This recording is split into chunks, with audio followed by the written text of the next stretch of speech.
ભાઈ next question છે એને ધ્યાનમાં દેજો. શું છે?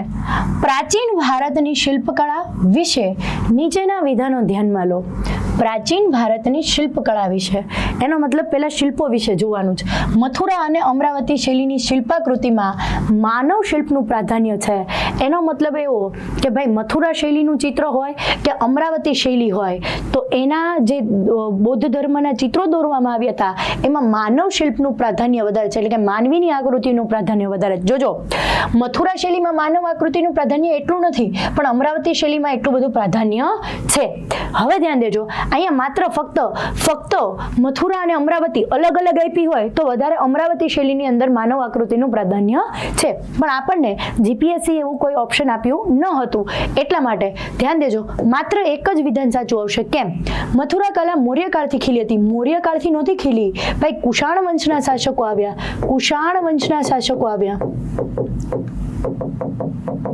ત્યારથી ખીલી હતી.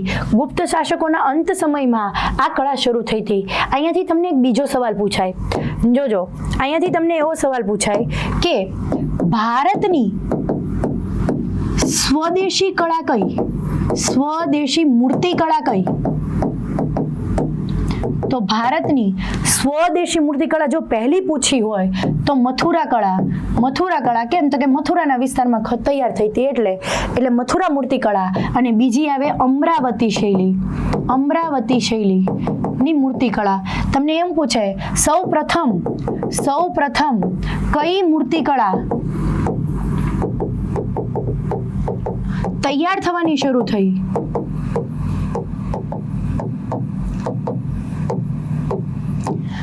તો આવે ગાંધાર શૈલીની મૂર્તિકળા. પણ એવું પૂછે ઊંધો સવાલ સૌ પ્રથમ કઈ મૂર્તિકળા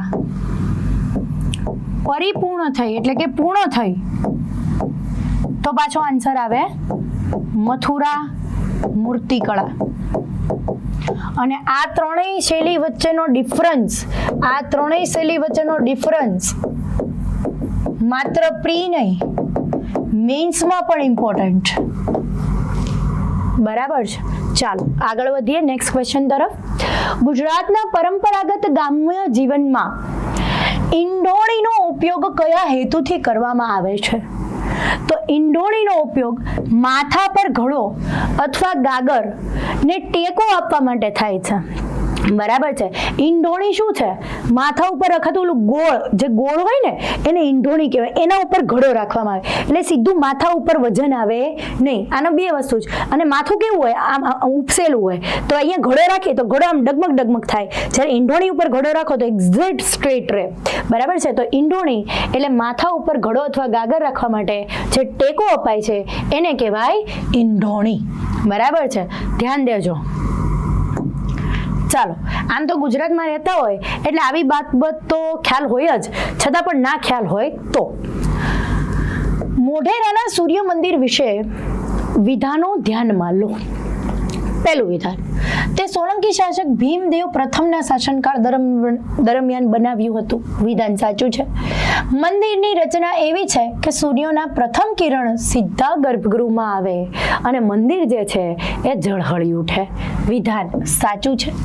હવે અહીંયા ધ્યાન દેજો, તેનું સ્થાપત્ય મારું ગુર્જર સોલંકી શૈલીનું છે. વિધાન સાચું છે. ગર્ભગૃહમાં હજી પણ સૂર્યદેવની મૂળ મૂર્તિ સ્થાપિત છે. વિધાન ખોટું. હજી મૂળ મૂર્તિ સ્થાપિત નથી. તો અહીંયા ઓપ્શન જુઓ, પહેલું, બીજું, ત્રીજું, એટલે આ ઓપ્શન સાચું. હવે વાત કરીએ, અહીંયા તમે કહેશો મારું ગુર્જર શૈલી આવી, કાઉન્સમાં સોલંકી શૈલી આવી, તો આવું કેમ? ધ્યાન દેજો, મંદિરની 7 શૈલી. મંદિર, સ્થાપત્ય કળા,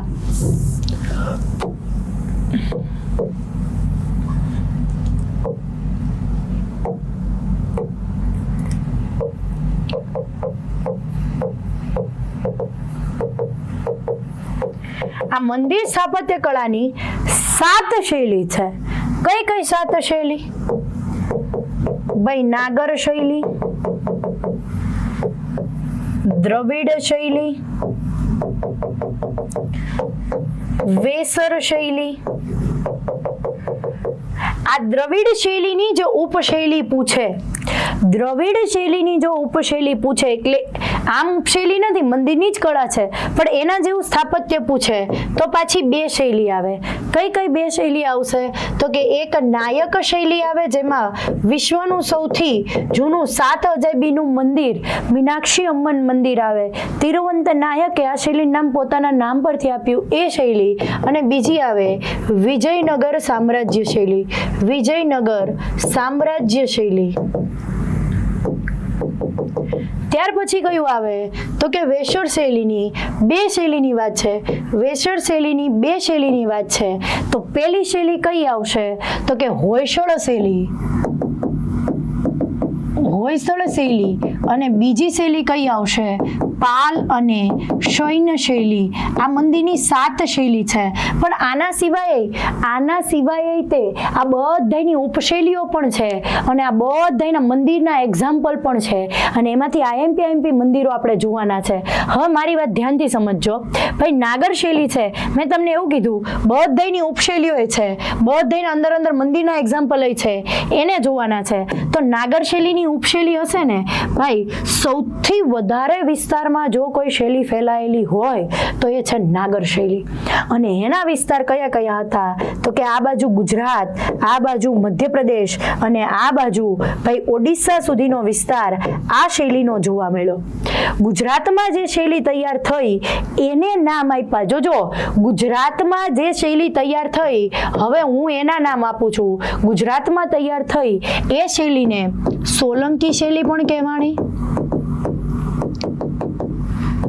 ચાલુક્ય શૈલી પણ કહેવાણી,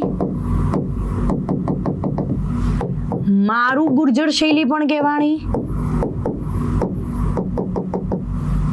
અને ભાઈ આ જ શૈલીનું નામ પ્રતિહાર શૈલી પણ પડ્યું. કેમ?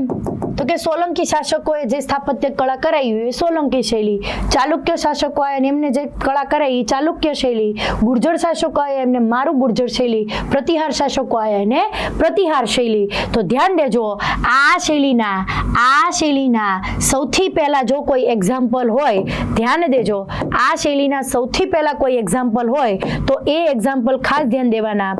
પરીક્ષાની અંદર પૂછાય જ. આ શૈલીના એક્ઝામ્પલ કયા? 4 જ એક્ઝામ્પલ છે. સોલંકી, આ શૈલીના 4 જ એક્ઝામ્પલ છે. હવે 4 એક્ઝામ્પલના નામ લખું છું. રુદ્ર મહાલય, ભાઈ ગુજરાતનું બહુમાળી પહેલું ઇમારત, જૈન ધર્મના દેલવાડાના દેરા,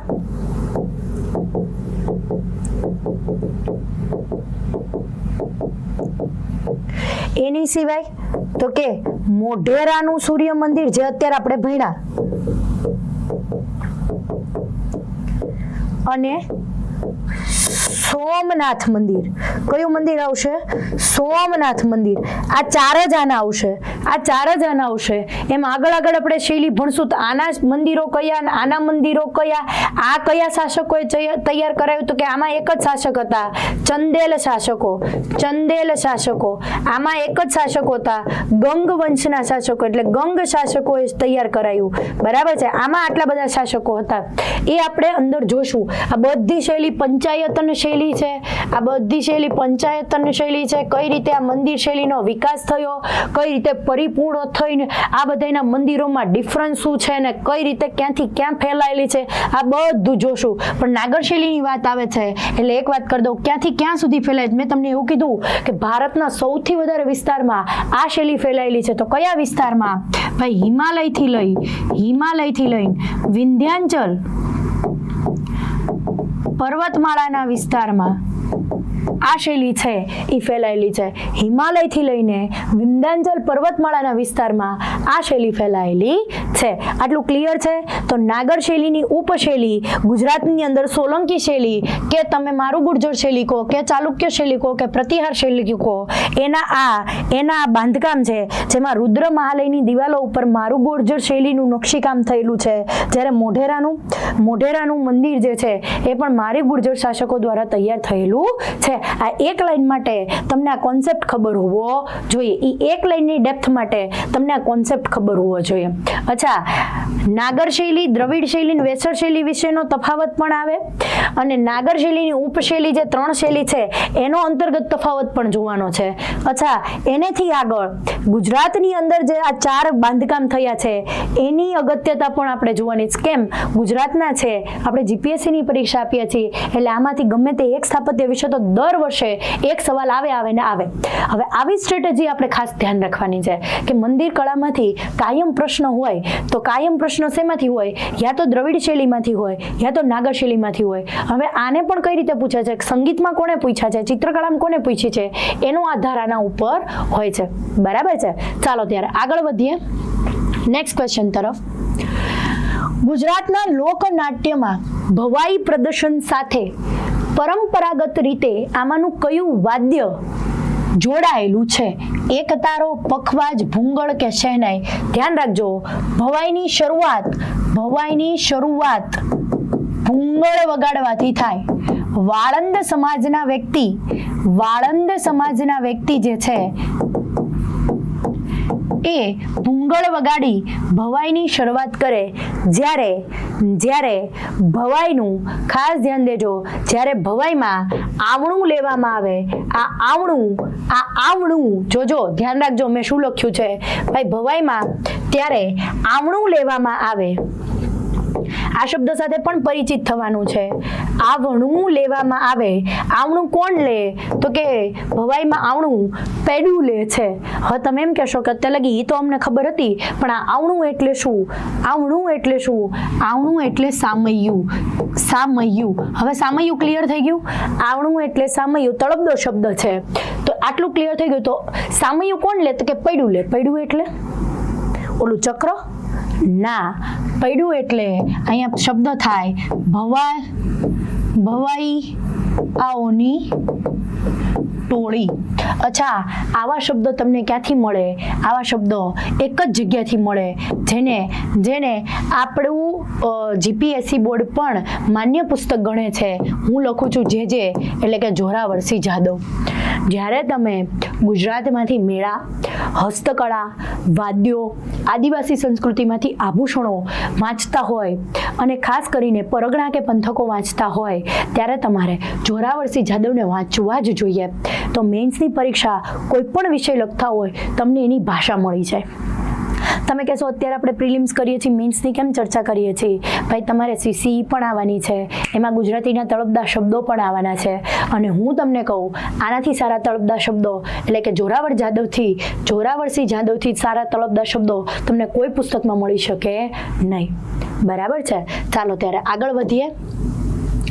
ગુજરાતના પરંપરાગત મૂળ લોક નૃત્ય ગરબો અને ગરબીની વિશેષતા સમજાવો. હવે ગરબો અને ગરબી ભણવાના છે. આપણે જ્યારે લોક નૃત્ય ભણતા હોય ને ત્યારે ગરબો, ગરબી, રાસ, રાસડા, ડોકા રાસ, હુડા રાસ, હે ને ગોફ ગૂંથણ રાસ, ભાઈ ત્યાર પછી ઠાગા નૃત્ય, અશ્વ નૃત્ય, ટિપ્પણી નૃત્ય, ભાઈ ઢોલારાણો નૃત્ય, આ બધા નૃત્યને ભાઈ મેર નૃત્ય, મેરાયો નૃત્ય, મરચી નૃત્ય, મટલી નૃત્ય, આ બધા નૃત્યને જોતા હોય છે. અને એમાંનું ભાઈ ભક્તિ સાથે સંકળાયેલું હોય એવું નૃત્ય એટલે ગરબી, ગરબો, રાસ, રાસડા. તો જોઈએ, ગરબો ભક્તિપૂર્ણ નૃત્ય છે. વિધાન સાચું છે. સ્ત્રીઓ દ્વારા નવરાત્રી દરમિયાન માટીના ઘડા અને એની અંદર દીવાની આસપાસ કરવામાં આવે છે. ભાઈ દીવો જે છે, ગર્ભદીપ જે દીવો છે એ આત્માનું પ્રતીક છે, માટલી છે એ શરીરનું પ્રતીક છે. 27 છિદ્રો, 27 નક્ષત્રોને બતાવતા આ છિદ્રો કરીને બહેનો એ સ્વચ્છ વસ્ત્ર પહેરી માતાજીની ચોકી ઢાળી અને મસ્ત મજાના ગરબા કરતી હોય છે. ભાઈ ગરબી સૌરાષ્ટ્રમાં ઉદ્ભવેલું પુરુષો દ્વારા ઢોલના તાલે ભજવાતું નૃત્ય છે. આ વિધાન પણ સાચું છે. ગરબો સૌરાષ્ટ્રમાં અને ગરબી ઉત્તર ગુજરાતમાં થાય છે. આ વિધાન સાચું છે? તો કે ના. ગરબો અને ગરબી ગુજરાતમાં તમામ સ્થળે કરતા જોવા મળે છે, એટલે વિધાન ખોટું, એટલે માત્ર 1 અને 2 આન્સર.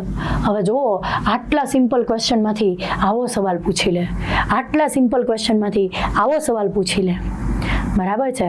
આટલો સિમ્પલ તમારો એક ટોપિક છે, એમાંથી આવો સવાલ પૂછી લે, બરાબર. ચાલો નેક્સ્ટ ક્વેશ્ચન. ગુજરાતના નીચેના પૈકી કયા લોકનૃત્યના નામ તેમાં વપરાતા સાધન અથવા ઉપકરણ પરથી પડ્યા છે? એટલે કે સાધન કયું વપરાય એના ઉપરથી એના નામ રાખવામાં આવે. તો જોજો અહીંયા સાધન વપરાય દાંડિયા રાસ, ટિપ્પણી નૃત્ય, હુડો અને ગરબી. તો ગરબી જે છે એ માતાજીની ગરબી લેવાય, એટલે એમાં કોઈ સાધનનો ઉપયોગ થતો નથી. હુડો છે એ સામ સામે બેની જોડ રાખી તાલ દ્વારા કરવામાં આવે છે, એટલે એમાં પણ કોઈ ઉપકરણની જરૂર પડતી નથી. ટિપ્પણી નૃત્ય, ભાઈ ગુજરાતનું સમહારી નૃત્ય, આમાં ટિપ્પણાની જરૂર પડે છે. ભાઈ ટિપ્પણાથી ધાબાના ભોયતળને સમતલ કરવા માટે ભજવવામાં આવતું નૃત્ય એટલે ટિપ્પણી નૃત્ય. શું ગવાય આમાં? પ્રભાતિયા અને ભજન. શું ગવાય? પ્રભાતિયા અને ભજન ગાઈને ભાઈ એની શરૂઆત થાય. ધ્યાન દેજો, પ્રભાતિયા અને ભજન ગાઈને એની શરૂઆત થાય એ ટિપ્પણી નૃત્ય. ત્યાર પછી છે દાંડિયા રાસ. ભાઈ દાંડિયા હાથમાં હોય ને તો જ રાસ થાય, એટલે આ બંનેમાં ઉપકરણની જરૂર પડે, નીચેના બેમાં ન પડે, એટલે આન્સર આપણો શું આવી જાય? ફક્ત 1 અને 2. ભાઈ અહીંયા શબ્દો તો જોરાવરસિંહ જાદવ વાંચો, તેમાં શબ્દ ધાબા માટે ધાબરો વાપરો છે. મેન્સની પરીક્ષા લખતા હોય ને ત્યારે એવું વાપરાય, ધાબરો. અને અત્યારે તો તમે જુઓ કે ઇજનેરી કામ એટલું બધું આગળ વધી ગયું ને કે મશીનરી આવી ગઈ, હવે તો ટીપણા વડે કોઈ ધાબુય નથી ટીપતા જોવા મળતું, હે ને? તો આવી વસ્તુ પણ એક જોવા મળે. આગળ જોઈએ પ્રશ્ન. ગુજરાતની આદિવાસી વસ્તીના સંદર્ભમાં નીચેની જોડો અથવા જોડીઓ બતાડો. ભાઈ ડાંગની અંદર ભીલ અને કુંકણા રે, વાત બરાબર છે. બનાસકાંઠામાં ગરાસિયા જાતિના લોકો લે, વાત બરાબર છે. કચ્છમાં સીધી રહેતા નથી. ગુજરાતના વિસ્તારમાં સીધી રહે, જામનગર ને ગીર સોમનાથ ને જુનાગઢના વિસ્તારમાં. એટલે અહીંયા વિધાન એ સાચી જોડો કીધું છે, એટલે 1 અને 2 અગેન શું થઈ જશે? સાચું. આદિવાસી સંસ્કૃતિમાંથી, જાતિઓમાંથી આવા સવાલ પૂછાય, બરાબર છે. ચલો નેક્સ્ટ ક્વેશ્ચન તરફ આગળ વધીએ. ગુજરાતની સંસ્કૃતિમાં પરંપરાગત લગ્ન ગીત કેવી રીતે ઓળખી શકાય? જો લગ્ન ગીત છે, મૌખિક પરંપરાથી પેઢી દર પેઢી સુધી લોકો લગ્ન પ્રસંગે ગવાય, એ વાત સાચી. પેઢી દર પેઢી આપણા વડીલો ગાતા હોય ને એમને જોઈને આપણે શીખી જઈને પછી આપણે ગાતા હોય. હાલાકી નાની ઉંમર ગાતા ન આવડે, બહેનો ગાતા હોય ને તો પછી આપણે હા જ કરતા હોય પાછળ, પણ જેને ગાતા આવડે ને એને ખબર પડે ને. લગ્ન ગીતમાં સૌથી વધારે ગવાય ફટાણા. કેટલાને ખબર? ફટાણા. એકબીજાને શિષ્યરૂપી ભાષા ન હોય એવી બોલીની રમઝટ ગીતોના શબ્દોમાં પરોવીને મારવામાં આવે. હો ભાઈ, હા. અને બાયું આમ કરીને ગાતા હોય, એને કહેવાય ફટાણા. આગળ આવશે, હમણાં જોઈશું. મૌખિક પરંપરા એટલે કે આવા ક્યાંય લખેલા ન હોય, બધા ગાઈને જ શીખતા હોય. બીજું, તેનું સર્જક કોઈ નિશ્ચિત નામ હોતું નથી. ફલાણા ભાઈએ ગાયું, ફલાણા બેને, એવું ન હોય. લોકગીતો ઉપડા ને ગવાના. તેના શબ્દો અને ભાષા નિશ્ચિત હોય છે. શબ્દો અને ભાષા, ધ્યાન દેજો, નિશ્ચિત હોય છે. પરિવાર અને સમુદાયો પ્રમાણે બદલાઈ શકતા નથી. તો આ વિધાન ખોટું છે. કેમ? 12 ગામે બોલી બદલાય. અહીંયા શેનું હે થઈ જાય, શેનું સ્યોય થઈ જાય, હે? એટલે કોઈ ભાષા નિશ્ચિત હોતી નથી. પરિવારો અને સમુદાય પ્રમાણે બદલાય જ. આહિર સમુદાયના ગીતો અલગ હોય, રબારી સમુદાયના ગીતો અલગ હોય, વૈષ્ણવ સમુદાયના ગીતો અલગ હોય, પટેલ સમુદાયના ગીતો અલગ હોય, આદિવાસી સમુદાયના ગીતો અલગ હોય. બધા સમુદાય પ્રમાણે ગીતો બદલાતા જાય અને બોલી પણ બદલાતી જાય. ડન છે? તો કોઈ નિશ્ચિત હોતું નથી. તો અહીંયા વિધાન 1 અને 2 સાચું છે, વિધાન 3 ખોટું છે. ધ્યાન દેજો, પરીક્ષામાં હળબડાટી નહીં કરવાની. જો આ નથી ન વાંચી તો પછી આપણા 33 પોઈન્ટ ગયા, ધડાધડ જાય, પછી એને બચાવી શકાય નહીં. એટલે પહેલા તો શાંતિથી વાંચવાનું, ભલે સ્ટેટમેન્ટ લાંબા આપ્યા હોય તોય શાંતિથી વાંચવાના એને. હાલો ત્યારે આગળ વધીએ. ભાઈ નીચેના પૈકી કયું જોડકું ગુજરાતમાં પરંપરાગત રીતે વપરાતા લોકવાદ્યનું પહેલા જાણજો. આપ્યું શું? લોકવાદ્ય. હવે જો આવી જગ્યાએ આપણે ધ્યાન દેતા નથી હોતા. લોકવાદ્ય આપ્યા છે એટલે શાસ્ત્રીય નૃત્યમાં વાગતા વાદ્યો આવશે જ નહીં. જોજો હવે શાસ્ત્રીય નૃત્યમાં શું વાગે? તો કે શરણાઈ વાગે. શરણાઈ ક્યાંય છે? તો કે આઈ રહ્યું શરણાઈ, એટલે આવે જ નહીં. એટલે આવે જ નહીં. તબલા શાસ્ત્રીય નૃત્યમાં વાગે, આવે જ નહીં. તો તબલા જ્યાં હોય ત્યાંથી કેન્સલ થઈ જાય. તબલા શાસ્ત્રીય નૃત્યમાં વાગે, આવે જ નહીં. ઢોલ તો વાગે. નગારું મંદિરમાં વાગે. કાંસી જોડા એટલે તમને ખબર? કાંસી જોડા એટલે શું? ખબર જ છે, બધાએ જોયેલા છે કાંસી જોડા. ગુજરાતી હોય ને કાંસી જોડા ન જોયે એવું બને જ નહીં. હાલો હવે હું તમને કહું. કાંસી જોડા કહું. મંજીરા જોયા? મંજીરાને કઈ રીતે વગાડે? આવી રીતે વગાડે. પણ તમે જો ડાયરામાં જાઓ તો તમે જોયું હશે કે આવી રીતે થોડું વગાડે ને પછી સીધા હવામાં ઉછાળે. હવામાં ઓલા બાજતા નીચે આવતા હોય. તો જેની ગોળાઈ ઓછી હોય, જેનું વજન ઓછું હોય, એને કહેવાય કાંસી જોડા. એને કહેવાય કાંસી જોડા. મંજીરા જેવા દેખાય પણ મંજીરા હોતા નથી. મંજીરાનો એક પ્રકાર હોય છે કાંસી જોડા. ભાઈ ખાસ કરીને લોક નૃત્યમાં, લોક ગાયનમાં, ડાયરાનું નામ આવે એટલે છોકરા ઊંઘમાંથી જાગી જાય. ભાઈ એની અંદર ખાસ કરીને આ કાંસી જોડા વાગતા હોય. કેવા પ્રકારનું વાદ્ય છે? ધન વાદ્ય છે. ધન વાદ્ય છે. ધ્યાન રાખજો. એક ધાતુ બીજી ધાતુ સાથે અથડાય અને રણકાર ઉત્પન્ન કરે એવું વાદ્ય એટલે કાંસી જોડા. આ નગારું, ધ્યાન દેજો. નોબત નામના શબ્દ પરથી ઉતરી આવેલું નગારું મંદિરોમાં વાગે. પહેલાના સમયમાં યુદ્ધમાં જતા ત્યારે વાગે. ઢોલના પ્રાચીન નામ જુઓ તો કમલ, ડિડિંબ, શુણક, આનક. આ બધા નામ છે. યુદ્ધમાં લડવા જતા હોય જય ઢક્ક કહેવાય. ભાઈ એવું વાદ્ય લગ્ન પ્રસંગે વાગતું હોય તો માંગલ્ય વાદ્ય કહેવાય. બરાબર. તો અહીંયા ખાલી એટલું જ જોવાનું તો લોકવાદ્ય આવે, શાસ્ત્રીય નૃત્યમાં વાગતા વાદ્ય નો આવે, એટલે બે હટી ગયા. તો રહી ગયું પેલું ને ત્રીજું. ગોતો પેલું ને ત્રીજું ક્યાં છે? આઈ રહ્યું, ટીક કરી નાખો. ખબર પડી ગઈ? હવે એવું નથી પૂછતા નીચેનામાંથી અવનત વાદ્ય કયું હતું ને તંતુ વાદ્ય કયું હતું ને ધન વાદ્ય કયું હતું ને સુશીર વાદ્ય કેવું હતું. હવે આવું પૂછે. ખબર પડી? કોન્સેપ્ટ ખબર પડી? ચાલો નેક્સ્ટ.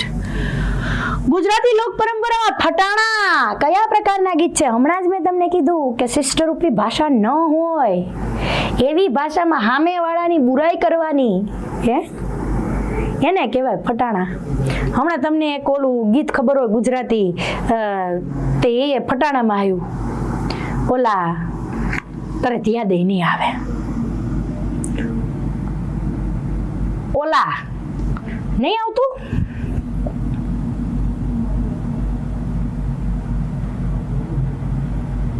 ઘુમર્યું રે ઘુમર્યું, આ ગીત આવે છે ને, ઘુમર્યું રે ઘુમર્યું. બસ આ ગીત તો એ આવે ફટાણાનું. જોજો ઓલા ભાભી લેવા ગયા તા રે ને આવું બધું ગીતના શબ્દો આવે. હવે અચાનક મગજમાં નથી આવતું પણ એ ગીત ફટાણા. ભાભી લેવા ગયા તા ને કંઈક ભાભી ભેંસું દોતા તા ને કુંવર હું કરતા તા ને આવું બધું આવે. હાલ, લગ્ન પ્રસંગે પરિવારો વચ્ચે હળવું હાસ્ય અને આનંદ વાતાવરણ સર્જવા ગવાતા ગીતો. સાચી વાત છે. મુખ્યત્વે સ્ત્રીઓ દ્વારા લગ્ન ઉત્સવમાં ગવાતા ગીતો. સાચી વાત છે.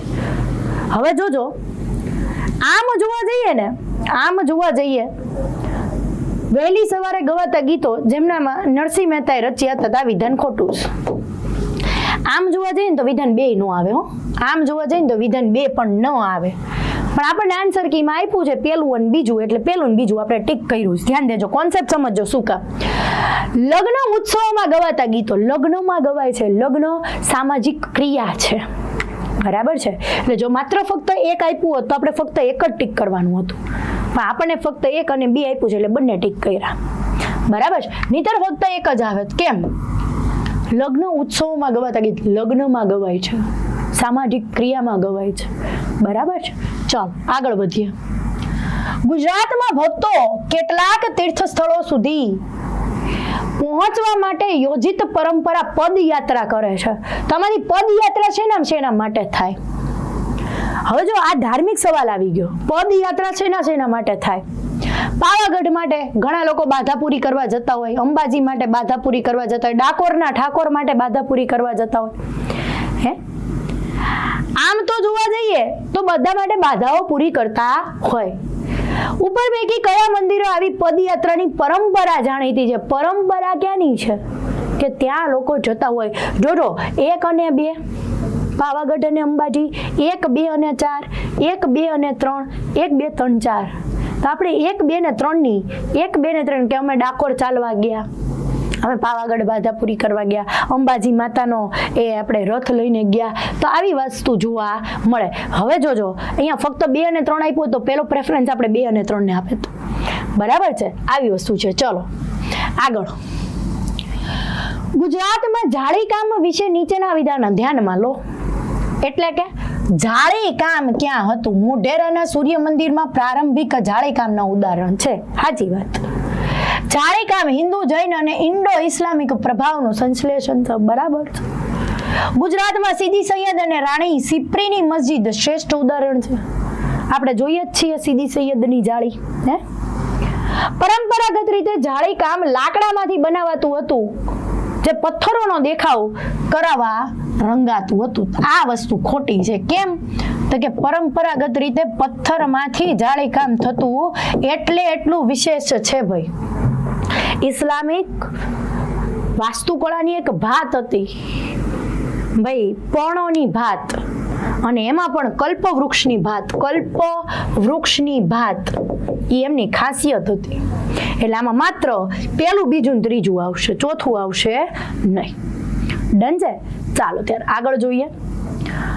વિધાન આપ્યા છે. વિધાન પહેલું, મૌર્ય સ્તંભો તેમના બાંધકામ પદ્ધતિમાં આર્કમેનિયન સ્તંભોથી અલગ છે. એનો મતલબ મૌર્ય સ્તંભ અલગ અને આર્કમેનિયન સ્તંભો અલગ. આર્કમેનિયન સ્તંભો શિલાખંડમાંથી કોતરવામાં આવ્યા હતા. મૌર્ય સ્તંભો ટુકડાઓમાંથી બનાવાયા હતા. વિધાન ખોટું. સમજાવું હમણાં તમને. વિધાન 1 સાચું છે, વિધાન 2 ખોટું છે. આ વિધાન સાચું. હવે જોઈએ, આના માટે તમારે છે ને થોડો અભ્યાસ કરવો પડશે. ધ્યાન દેજો. મૌર્યકાલીન સ્તંભ એટલે હવે આ સ્તંભ સ્થાપત્ય આવી ગયું, અને આર્કમેનિયન સ્તંભ ભાઈ ડરાયસ પ્રથમ, અથવા તો તમે કહો ડાયરસ કે સરાયસ કે સાયરસ, આ ચારેય નામ એના છે. મૌર્ય સ્તંભ હતા ને એ મોનોલિથિક હતા, મોનોલિથિક સ્તંભ હતા. એનો મતલબ શું? મોનોલિથિક એટલે એક જ પથ્થરમાંથી તૈયાર થયા હોય તેવા.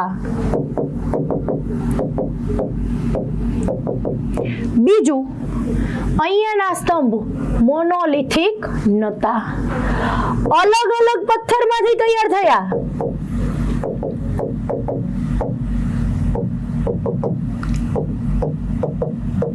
જો કોઈ એમ કે પ્રેરણા ક્યાંથી મળી, તો આપણા સ્તંભની પ્રેરણા અહીંયાથી લીધી છે. આપણે પ્રેરણા અહીંયા લીધી છે. હવે અહીંયાથી જ સવાલ પૂછાય. જોજો, માનવ કે પશુની આકૃતિ, માનવ કે પશુની આકૃતિ, આના શીર્ષ ભાગ પર નથી, આના શીર્ષ પર છે. દેવી રોમાની મૂર્તિ, દેવી હેલેનિસની મૂર્તિ, ભાઈ બળદોની મૂર્તિ, ઘોડાની મૂર્તિ એ અહીંયા છે, અહીંયા નથી. અહીંયા માત્ર એક જ મૂર્તિ છે, સિંહની. અહીંયા સિંહની એક જ એવો સ્તંભ છે જેમાં બળદની મૂર્તિ જોવા મળે છે. હવે ધ્યાન દેજો, તો આ મોનોલિથિક પથ્થર આપણને મળ્યા ક્યાંથી? આ મોનોલિથિક પથ્થર ક્યાંથી મળ્યા? આ તો એક સરખા પથ્થરોને ભેગા કરીને તૈયાર કરે છે, પણ આ મળ્યા ક્યાંથી? તો કે આ ગંગા નદીના વિસ્તાર પાસે બધા જ સ્તંભો તૈયાર કર્યા. કેમ? તો કે ત્યાંથી જ ચૂનાન પથ્થર નહીં હો, ચૂનાન પથ્થર આવતા. હવે પથ્થરનું વજન એટલું હોય, મોનોલિથિક હોય, પથ્થરનું વજન એટલું બધું હોય કે એમાંથી આખો સ્તંભ બનાવવાનો હોય, તો ગંગા નદીનો વિસ્તાર હોય, ગંગા નદીમાં વહેતા લઈ આવે. જમીન માર્ગથી લાવે તો લૂંટાવાનો ડર લાગે, વળી પથ્થરનો ભાર ઉપાડે કોણ? બરાબર છે, આવી વસ્તુ થઈ જાય. બરાબર, ઘોડો બિચારો બેસી જ જાય, હાથીને તો હાથીનું વજન ઘટી જાય. હે, તો આ પથ્થરને ઉપાડે કોણ? એટલે આવી વસ્તુ છે. ડેપ્થમાં આપણે આગળ જોઈશું. ડન છે. ખાલી મારે એ સમજાવતું, મોનોલિથિક સ્તંભ છે, એક જ પથ્થરમાંથી તૈયાર થયા છે. તો હવે અહીંયા વિધાન આવે એ અલગ અલગ ટુકડાઓમાંથી તૈયાર થયા હતા. તો અલગ અલગ ટુકડામાંથી નહોતા ભાઈ, મોનોલિથિક હતા. ઓલામાં તો નીચે સ્ટેજ બનાવતા હતા, આપણે તો સ્ટેજ નહોતા બનાવતા કારણ કે એટલું બધું વજન હતું.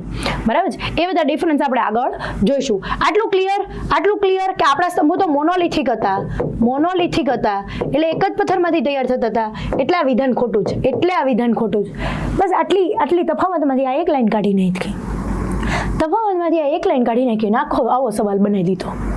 ડન છે. ચાલો.